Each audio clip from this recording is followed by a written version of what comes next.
അസ്സലാമലൈക്കും. കണ്ണൂർ ഗ്രാൻഡ്മ കുക്കിങ്ങിലേക്ക് എല്ലാവർക്കും സ്വാഗതം. ഞാനിവിടെ ഇപ്പോഴത്തെ ട്രെൻഡി ആയിട്ടുള്ള പുട്ട് ഐസ്ക്രീം എങ്ങനെയാണ് ഉണ്ടാക്കുന്നതെന്നാണ് കാണിക്കുന്നത്.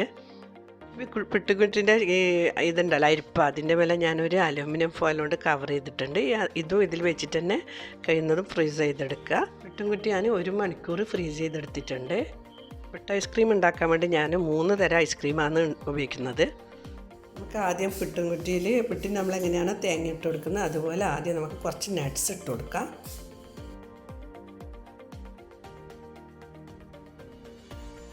അതിനുവേണ്ടി ഞാൻ കുറച്ച് ബദാം, കുറച്ച് അണ്ടിപ്പരിപ്പ്, കുറച്ച് ഉണക്ക മുന്തിരിങ്ങ, കുറച്ച് ടൂട്ടി ഫ്രൂട്ടി, കുറച്ച് ചോക്കോ ചിപ്സ്, ഇത്രയും നട്ട്സാണ് ഞാൻ എടുത്തിട്ടുള്ളത്. അത് നമുക്ക് കുറച്ചായിട്ടെല്ലാം ഇട്ട് കൊടുക്കാം. നിങ്ങളുടെ ഏതാണോ നട്ട്സ് ഉള്ളത് അത് നിങ്ങൾ ഉപയോഗിച്ചാൽ മതി. നട്ട്സ് കൂട്ടുകയോ കുറയ്ക്കുകയോ എന്തും ചെയ്യാം. ഇനി ഇതിലേക്ക് ഐസ്ക്രീം ഇട്ട് കൊടുക്കാം. ഞാൻ 3 സ്കൂപ്പ് ഓറഞ്ച് ഐസ്ക്രീം ഇട്ട് കൊടുക്കുന്നുണ്ട്.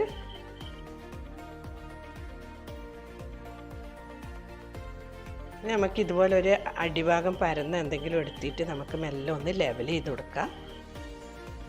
വീണ്ടും നട്ട്സ് ഇട്ട് കൊടുക്കുന്നുണ്ട്. അണ്ടിപ്പരിപ്പ്,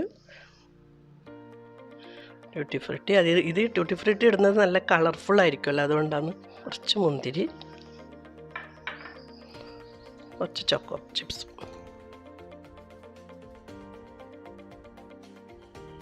ഇനി ഇതിലേക്ക് വനില ഐസ്ക്രീം ഇട്ട് കൊടുക്കുക. അത് ഞാൻ 3 സ്കൂപ്പ് തന്നെയാണ് ഇട്ട് കൊടുക്കുന്നത്, എന്നാലേ ഒരേ വണ്ണത്തിൽ കിട്ടുള്ളൂ.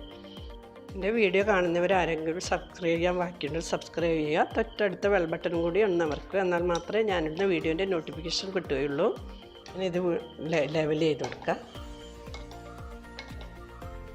ആദ്യം നട്ട്സ് ഇട്ട് കൊടുക്കുക.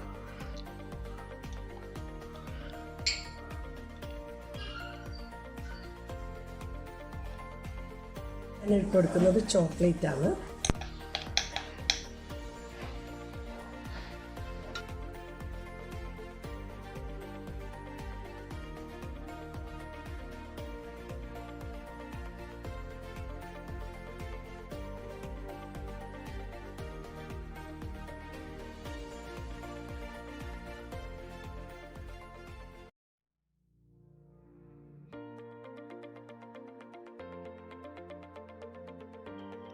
ഞാൻ ഇതിലേക്ക് ഓറഞ്ച് ഐസ്ക്രീമാണ് ഇട്ട് കൊടുക്കുന്നത്. അടിഭാഗം ഓറഞ്ച്, മേൽഭാഗം ഓറഞ്ച് ആകുമ്പോൾ നല്ല ഭംഗിയുണ്ടാവും കാണാൻ.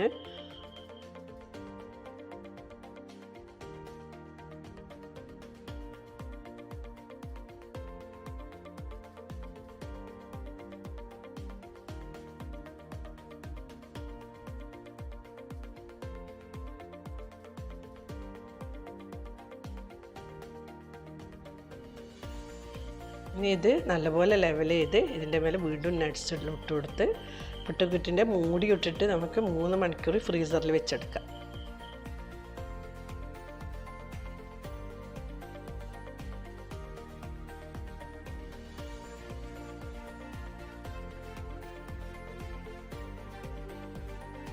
പുട്ട് ഐസ്ക്രീം ഫ്രീസറിൽ വെച്ചിട്ട് 3 മണിക്കൂർ കഴിഞ്ഞിട്ടുണ്ട്. അത് പുറത്തെടുക്കാനായിട്ടുണ്ട്. അതിന് മുന്നേ നമുക്ക് ഒരു പ്ലേറ്റ് സെറ്റ് ചെയ്യണം. അപ്പോൾ അതിന് ഞാൻ കുറച്ച് നട്ട്സും കാര്യങ്ങളൊക്കെ ഇട്ട് കൊടുക്കുന്നുണ്ട്. നേരത്തെ ഇതിൽ ബാക്കിയുണ്ടായ നട്ട്സൊക്കെ ഇട്ട് കൊടുത്താൽ മതി. അപ്പോൾ ഞാൻ നേരത്തെ കോൺഫ്ലെക്സ് ഇട്ടിട്ടില്ല, ഇത് ഞാൻ കോൺഫ്ലെക്സ് ഇട്ട് കൊടുക്കുന്നുണ്ട്.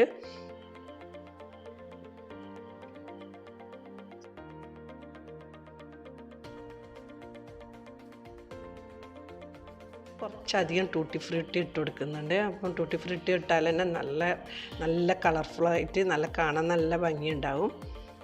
നമ്മളെ പുട്ട് ഐസ്ക്രീം ഫ്രീസറിൽ നിന്ന് പുറത്തെടുത്തിട്ടുണ്ട്. നമുക്ക് മെല്ലെ ഇതിലേക്ക് ഉന്തിയിടാം. അങ്ങനെ വേണം പുട്ട് ഉന്തുന്നത്, അതുപോലെ തന്നെ പക്ഷെ ശ്രദ്ധിച്ച് വേണം ഉന്താൻ.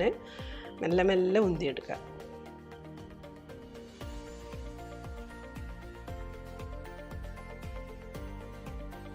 പിന്നെ മെല്ലെ അതിൻ്റെ അരിപ്പ മാറ്റിയെടുക്കും. ഇങ്ങനെ നമ്മളെ പുട്ട് ഐസ്ക്രീം റെഡിയായി. എല്ലാവർക്കും ഇഷ്ടപ്പെട്ടിട്ടുണ്ടായിരുന്നു വിചാരിക്കുന്നു. ഇഷ്ടപ്പെട്ടിട്ടുണ്ടെങ്കിൽ ലൈക്ക് ചെയ്യുക, ഷെയർ ചെയ്യുക, നിങ്ങളെ വിലപ്പെട്ട അഭിപ്രായം അറിയിക്കുക. ഇൻഷാ അല്ലാഹ് നല്ലൊരു വീഡിയോ ആയിട്ട് കാണാം. Thank you.